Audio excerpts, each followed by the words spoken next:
Hello everyone and good day. So, for this video, pakita na ko sa inyo ang sound paggamit o paghimo o chart o graph based sa to ang data nga gi-input.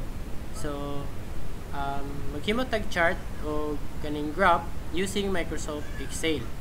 But for this video, I'm gonna use the WPS Excel kay mao man ang nasa ko ang PC. So, first na to buhaton, mag-input tag data. So, atong data diri is sales sa to ang cookies by a year. So, kung makita ninyo from January to December, so naka-indicate diha kung pila tong sales. So, for our company name, we assume nga assume na to nga pangalan sa company is James Cook Cookie Company Sales. So, imo na to ni siya graph. So, unsa ang purpose sa graph? Ang purpose sa graph, if ever nga dili ta magamit og table, so mahibalaan na to or ma-identify na to unsa ang differences or changes sa tuang sales or any data nga tong gusto himuan. So, para kanina data, so first na to in mo is i-click na to siya or i-drag na to, select all. Then, ato to sa insert. Makita ninyo na chart or chart library and other features. So, i-select na to ang chart. So, sa chart na siya yung mga given dia nga klase-klase nga graph nga pwede na itong gamiton. Na column, line, pie, or bar graph, and so on. So, depende na sa tuwa kung unsa itong gamiton or mas bagay, no, nga graph sa tuang data nga himuan.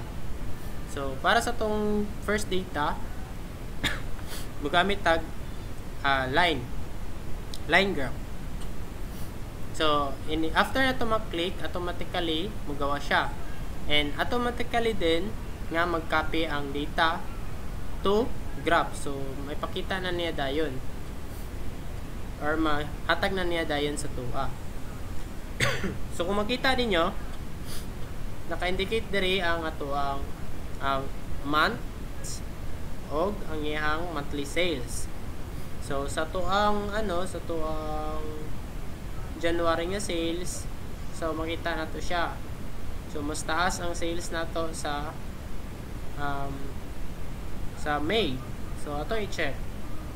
So, ang May na to is 4.8, then ang January na to is 4,125. So, tama. So, mao na siya yung purpose sa tuang graph or charts. Then, para sa tuang other example, kani natay cookie types diri which is first natay chocolate chip, oatmeal raisin, sugar, and fortune. Amo na to siya other graph or chart. Select na po na to siya, then insert, then chart, then select na to ang graph. Then diri makita na nato ang date. Then i-change lang nato kaning types of cookies diri then ang date is diri sa baba para mas dali na to siya ma-identify. So again, i-click na to ang chart. Tapos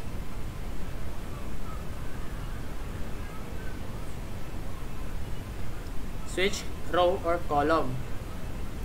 So as you can see, nakaka-categorize na siya. Sa chocolate chip, na siya ay sa month of July is blue color. So ilan na to, month of August is orange. So by the types of cookies kay nakabutang dito ang iyang monthly sales. So mas dali na to siya ma-identify. So if ang table po na itong gamiton, dili na ito mag-graph para mas dali na to mailhan kung nabay changes or nabay kanang difference ang atuang sales sa mga bulan nga mulabay. So i-drag na to ang iyang data first, then ato ta sa insert again, then spark lines. Then i-click na to ang line. So automatically naka-select na siya diya, data range niya. So ang location na lang atong ibutang, kung asa na to ibutang ang location. Then mag-select ta dire for the location, then enter. So makita na to dayon ang ato ang changes sa ato ang kaning changes sa ato ang monthly sales kung nabay kausaban.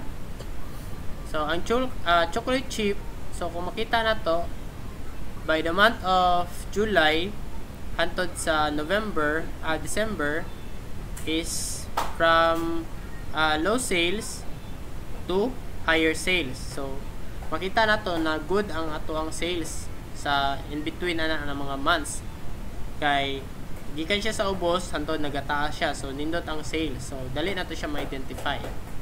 Then follow na pod na to ang for oatmeal recent. So na mga changes niya, na pagbaba, na pagtaas, na pagbaba na pod.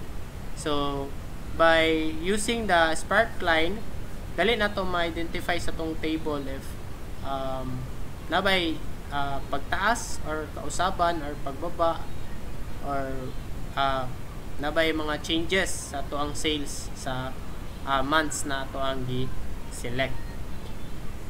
Then mo to siya, then mag-try tag another graph. So cookie types nata diri, then total sold niya. So select niya po na to siya, tapos mag-try ta og himo ani iyahang graph or chart. Then select na tong chart again. Then now we're gonna use a pie chart para matestingan na to, kay commonly ginagamit ang pie chart. So dali lang kay siya guys, kay nanatay siya option diri, mangita na lang ta kung say mga appropriate nga chart or graphs nga pwede na to gamiton sa tong data. So select na to ang pie chart. Then as you can see, wala siya label. So saan na to pag-identify of chocolate chip ba na siya, pilay sales niya, kung sa'yo mas dako nga sales. So first, ato ta diri sa quick layout. Then magpili lang ta diya. So na nakabutang diya percentage o na naka-label. So kaning naka-label ato ang i-select. Then ato siyang i-align. So makita ninyo mas dako og sales or total sold ang ato ang oatmeal recent, kaya na siya 27% in overall, no? So 27% iyahang kadakon or kadaghanon sa iyahang total sold. So pwede na to na siya ilisan para mas mapanindot or mas mapaklaro dari. Click lang na to ni siya, tapos mangita ta drag lain nga paagi dire sa nakasunod ani niya. So para mas klaro kaniya tong gamiton. So as you can see, mas siya, mas presentable siya, mas dali na to siya ma-identify. So again, ang pinakadakog total sold is ang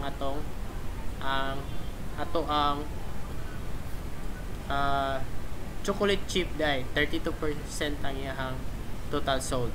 Then follow by oatmeal recent 27%. So by using the graph like presentation, we don't need to use the table na. So magamit na lang tag graph para may pakita, mas mapadali na to mapakita or ma-present ang atong data. O by the graph is mapakita niya ang difference and changes sa tuang data or mga variables nga nasa tong data. So inato lang siya guys, very simple. So input og data, tapos ato lang ta sa insert, then mag-choose lang ta by the chart. By the chart mapilian na to kung unsa to ang gamiton. Magdepende siya sa to ang data nga gamiton. So that's all, and I hope nga you learned something from this video.